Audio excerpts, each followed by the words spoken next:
Dear students, सभी प्यारे बच्चों को मेरा नमो नमः।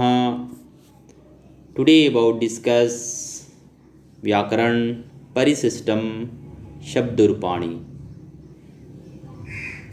कक्षा अष्टम संस्कृत अकारांत पुल्लिंग देव शब्द के बारे में मैंने आपसे कर चर्चा किया, अध्ययन करवाया कि देव शब्द होती क्या है, अकारांत होती क्या है, पुल्लिंग्स क्या होते हैं। इनके बारे में मैं कल के वीडियो में आप लोगों को बता चुका हूँ, अध्ययन करा चुका हूँ। विभक्ति क्या होती है,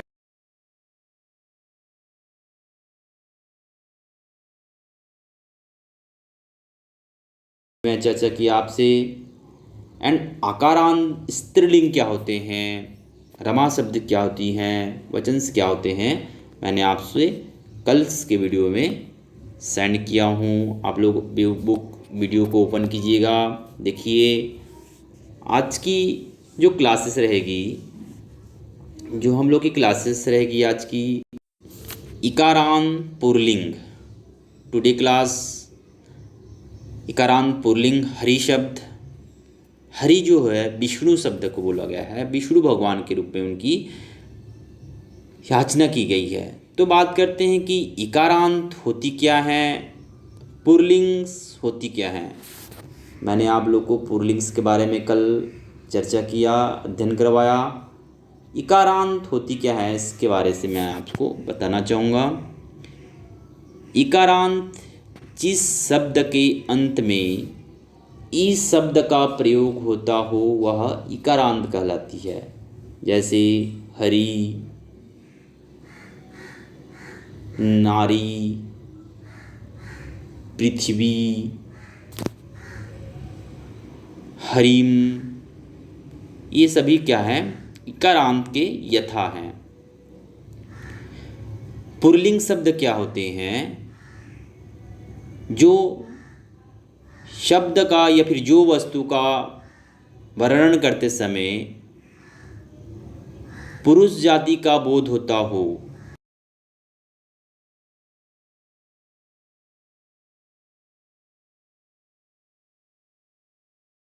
पुल्लिंग कहलाते हैं। जैसे नरेशः मैंने बताया, मंत्री है, सैनिक बताया कल, तो ये क्या शब्द हैं, पुल्लिंग शब्द कहलाते हैं। तो बात करते हैं विभक्ति क्या होती है। जो यहाँ पर विभक्ति के बारे में बताया गया है कि विभक्ति होती क्या है, वचन्स क्या होते हैं, एक वचन्स क्या होते हैं, द्विवचन्स क्या होते हैं और बहुवचन्स क्या होते हैं, हम चर्चा करेंगे। तो प्रथमा विभक्ति की बात करते हैं। प्रथमा विभक्ति एक वचन विभक्ति के बारे में मैं चर्चा किया कि विभक्ति 7 प्रकार की विभक्ति होती हैं। संबोधन जो विभक्ति होती हैं वो दीर्घ काल के लिए होती हैं, दीर्घ संवाद के लिए होती हैं। दीर्घ संवाद कैसे होती हैं, जैसे हे हरे, हे हरि, हे हरयः, ये जो होती हैं दीर्घ काल के लिए होती हैं। तो दीर्घ संवाद कैसे होती है, मैंने आपसे चर्चा किया कि संबोधन शब्द क्या होती है। प्रथमा विभक्ति जो होती है, इकारांत जो शब्द हैं, पुल्लिंग जो शब्द हैं, आप लोग को यह याद रखना पड़ेगा कि इकारांत जो शब्द हैं, पुल्लिंग जो शब्द हैं, ये शब्द जो हैं कैसे बनते हैं, क्यों बनते हैं। द्वितीया विभक्ति की बात करेंगे, तृतीया विभक्ति की बात करेंगे, चतुर्थी विभक्ति, पंचमी विभक्ति, षष्ठी विभक्ति, सप्तम विभक्ति और संबोधन विभक्ति की बात करेंगे हम। तो एक वचन्स क्या होते हैं, द्विवचन्स क्या होते हैं, मैं फिर से बताना चाहूँगा, पुनः बताना चाहूँगा। एक ही वस्तु का बोध कराने वाले शब्द क्या कहलाते हैं, एक वचन्स कहलाते हैं। दो वस्तु का बोध कराने वाले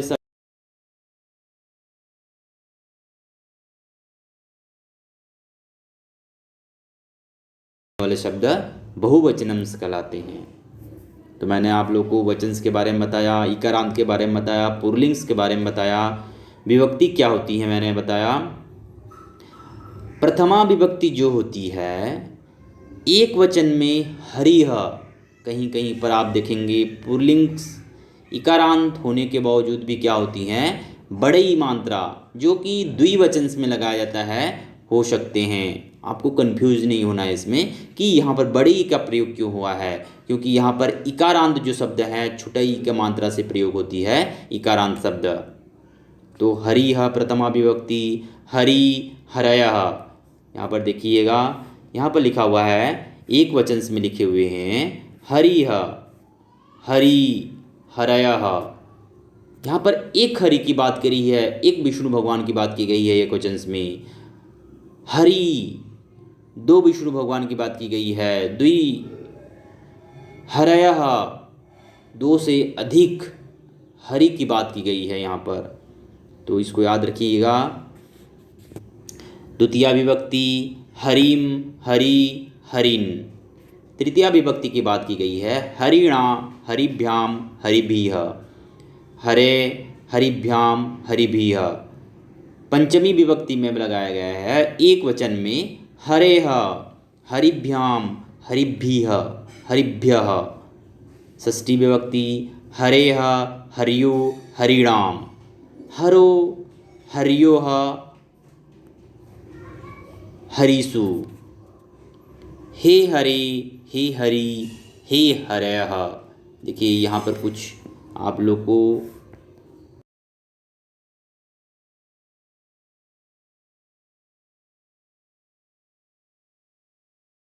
आप लोग क्या करेंगे, जब भी आप नोट्स बनाएंगे चिन्ह को आप लोग लिखेंगे। इसको याद करने के लिए कुछ मैं बताना चाहूँगा, या आप आपकी याद रहेगी। ये जो द्वितीय विभक्ति है, जो सेम वर्ड हैं सेम शब्द हैं, इसको आप लोग क्या करेंगे, कुछ मार्क्स लगा लेंगे, ऐसे चिन्ह लगा लेंगे। आप लोग को याद करने में दिक्कत ही नहीं होगी। इस प्रकार चिन्ह लगा सकते हैं, जैसे यहाँ पर बहुवचन में लगे हुए हैं हरयः हरयः, द्विवचन में लगे हुए हैं हरि हरि, और तृतीया विभक्ति चतुर्थी विभक्ति पंचमी विभक्ति के द्विवचन में लगे हुए हैं हरिभ्याम हरिभ्याम हरिभ्याम। तो आप इसको याद रखिएगा। षष्ठी विभक्ति और सप्तमी विभक्ति में लगे हुए हैं हर्योः हर्योः। तो आप लोग भी इसको याद रखिएगा। कुछ समान वर्ड भी होते हैं, इसके समान वर्ड को आप लोग क्या करेंगे, याद रखेंगे। तो आप याद रखेंगे कि इकारांत जो पुल्लिंग शब्द है, कि इकारांत पुल्लिंग शब्द में वचंस को कैसे चलाया जाता है, विभक्ति को कैसे चलाया जाता है, आप लोग इसको याद रखिएगा। अब बात करते हैं इकारांत स्त्रीलिंग। इकारांत स्त्रीलिंग क्या होती है? पहले मैंने आप लोग को पुल्लिंग्स के बारे में बताया, अब क्या है स्त्रीलिंग के बारे में आप लोग को अध्ययन कराना चाहूँगा। इकारांत मैंने आप लोग को समझाया कि इकारांत होती क्या है, जिस शब्द के अंत में ई शब्द का प्रयोग होता हो, छोटे ई शब्द का प्रयोग होता हो, वह इकारांत कहलाती है। स्त्रीलिंग क्या होती हैं? जो शब्द का प्रयोग करते समय या फिर जिस वस्तु का प्रयोग करते समय स्त्री जाति का बोध होता हो, वह इकारांत कहलाती है।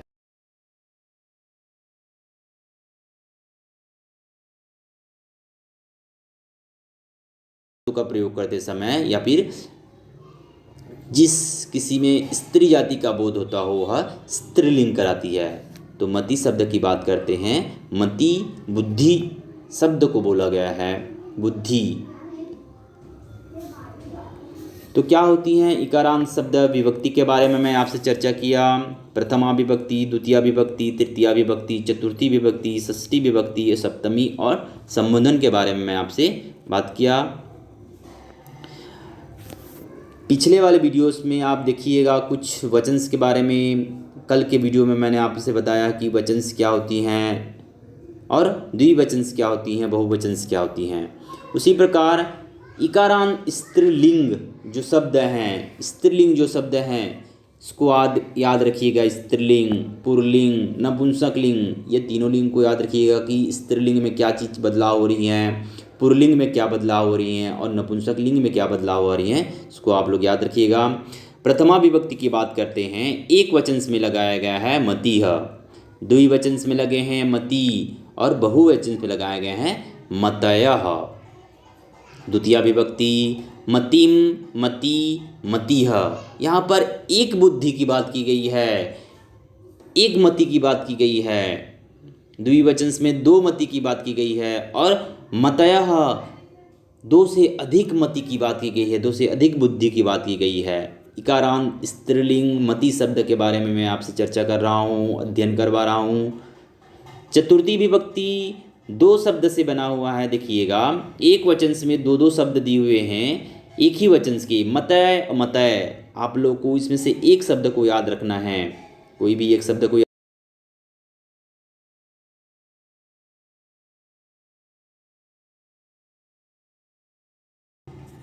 मार्क्स लगा लीजिएगा। मतिभ्यः दिया हुआ है, सॉरी यहाँ पर मतिभ्यः दिया हुआ है, यहाँ पर देख सकते हैं मतिभ्यः। आप लोग इसको मार्क्स लगा सकते हैं, द्विवचन में ये मार्क्स लगा सकते हैं, द्विवचन में अलग अलग जो चिन्ह दिए हुए हैं उसको मार्क्स लगा सकते हैं। तो इस प्रकार के जो सेम शब्द हैं, सेम शब्द को आप लोग याद रखिएगा, ये आपकी याद करने में आपकी सहायता प्रदान करेगी। तो इकारांत स्त्रीलिंग क्या होते हैं, मैंने आपको बताया कि इकारांत स्त्रीलिंग के अंतर्गत क्या होती हैं, एक वचन में क्या होती हैं, द्विवचन में क्या होती हैं और बहुवचन में क्या होती हैं। तो नेक्स्ट बात करते हैं हम इकारांत स्त्रीलिंग। इकारांत स्त्रीलिंग क्या होती हैं, मैंने आपको इकारांत छुटई के बारे में बताया था कि इकारांत पुल्लिंग क्या होते हैं, स्त्रीलिंग क्या होते हैं। तो यहाँ पर बात की गई है इकारांत स्त्रीलिंग जो कि बड़ई के मात्रा में प्रयोग हुआ है। तो बात करते हैं इकारांत, जिस शब्द के अंत में बड़ई का मात्रा का प्रयोग होता हो वह इकारांत शब्द कहलाते हैं। स्त्रीलिंग क्या होती हैं, जो शब्द का प्रयोग करते समय स्त्री जाति का बोध होता हो वह स्त्रीलिंग कहलाते हैं। तो मैंने बताया आपको कि इकारांत शब्द क्या होती हैं, स्त्रीलिंग क्या होती हैं। तो बात करते हैं विभक्ति के बारे में, बात करते हैं सप्तमी विभक्ति जो होती है। विभक्ति 7 प्रकार के विभक्ति के बारे में बताया गया है। संबोधन जो विभक्ति होती है ये दीर्घ काल के लिए होती हैं और दीर्घ संवाद के लिए होती हैं। प्रथमा विभक्ति, द्वितीय विभक्ति,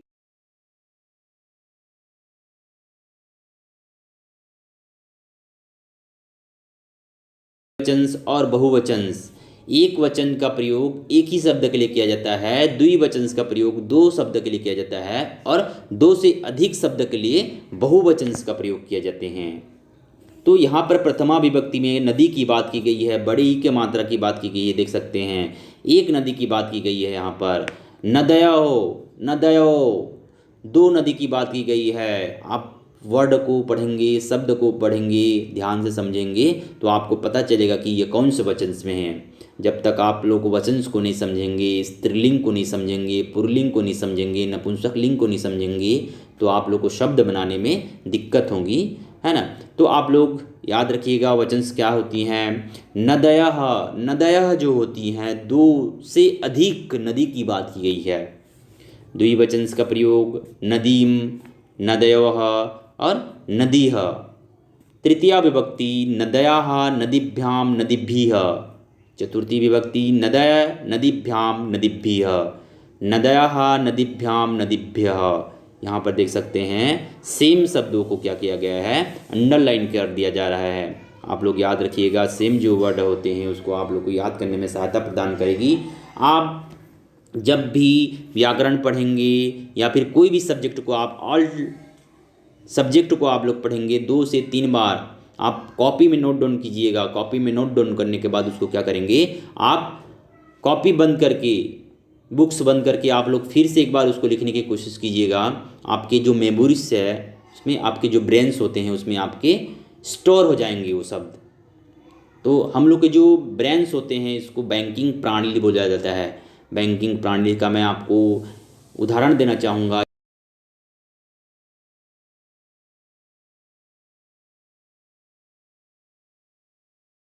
आप लोग क्या करते हैं, आपकी जो धन होती है, आपके जो पैसा होते हैं उसमें बैंक्स में क्या किए जाते हैं, सेविंग करते हैं, सेविंग करने का काम करते हैं। आपको आवश्यकता पड़ने पर उसको आप विड्रॉल करते हैं, निकालते हैं और खर्च करते हैं। उसी प्रकार हम लोग की जो मेमोरी होती है क्या होती हैं, एक स्टोर के लिए काम आती है। जैसे आप लोग जितना भी पढ़ाई किए, जितना भी नोट्स बनाए, जो भी कार्य किए, आप अपने ब्रेन में क्या करती हैं, उसको स्टोर करती हैं। जब आप एग्ज़ाम आने पर उनको आप आवश्यकता के अनुरूप आप उसको निकालते हैं और कॉपी में नोट डाउन करते हैं, खर्च करते हैं आप। तो यह बैंकिंग प्रणाली जो होती है बहुत ही अच्छी प्रणाली है। आप लोग अच्छे से स्टडी कीजिएगा और ऑनलाइन इस वीडियो को देखिए और अच्छे से अच्छे मार्क्स लाइए। तो नेक्स्ट क्लासेस में हम बात करेंगे उकारांत शब्द क्या होती हैं, ऋकारांत क्या होती हैं, ऋकारांत स्त्रीलिंग क्या होती हैं, कर्ती शब्द, मातृ शब्द, आत्मनम पद, धातु रूपाणी, इसके बारे में हम लोग क्या करेंगे, बात करेंगे। तो नेक्स्ट क्लासेस में बात करते हैं कुछ अच्छे टॉपिक को लेकर। बाय बेटा।